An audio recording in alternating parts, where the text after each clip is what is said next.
And as the US-Israeli war on Iran has raged on, Washington has been increasingly isolated as its NATO allies have refused to get drawn into a larger conflict. And this manifested itself yet again as France joined China and Russia to veto use of military measures against Iran.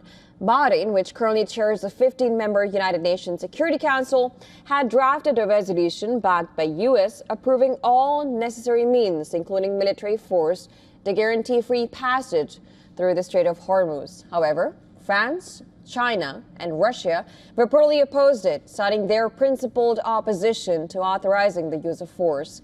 Being permanent UNSC members, they have the power to veto any resolution. A day earlier, French President Emmanuel Macron expressed his strong opposition to America's proposed option of forcibly clearing the Strait of Hormuz through a military operation. That has never been the option we have chosen, and we consider it unrealistic. It is unrealistic because it would take an endless amount of time and would expose all those passing through this strait to coastal threats from the Revolutionary Guards, who have the means to do so, as well as to ballistic missiles and all sorts of other risks.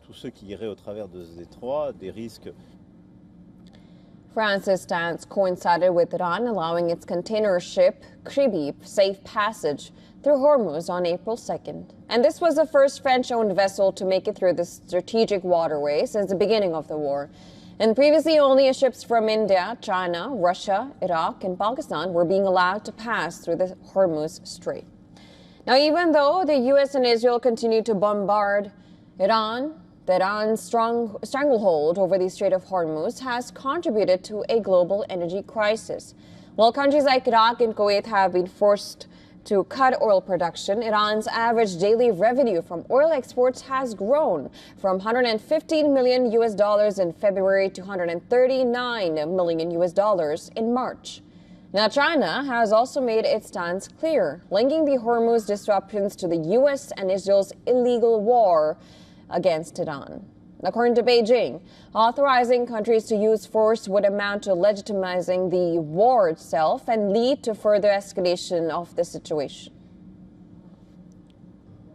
The root cause of interruptions to navigation through the Strait of Hormuz is the United States and Israel's illegal military operations against Iran. Only through a ceasefire and the cessation of conflict, realizing peace and stability in the Gulf region, can safe and smooth passage through international shipping routes be fundamentally safeguarded. With U.S. President Donald Trump's conflicting stance on addressing the virtual closure of the Strait of Hormuz, it is apparent that an early end to the global energy crisis is unlikely.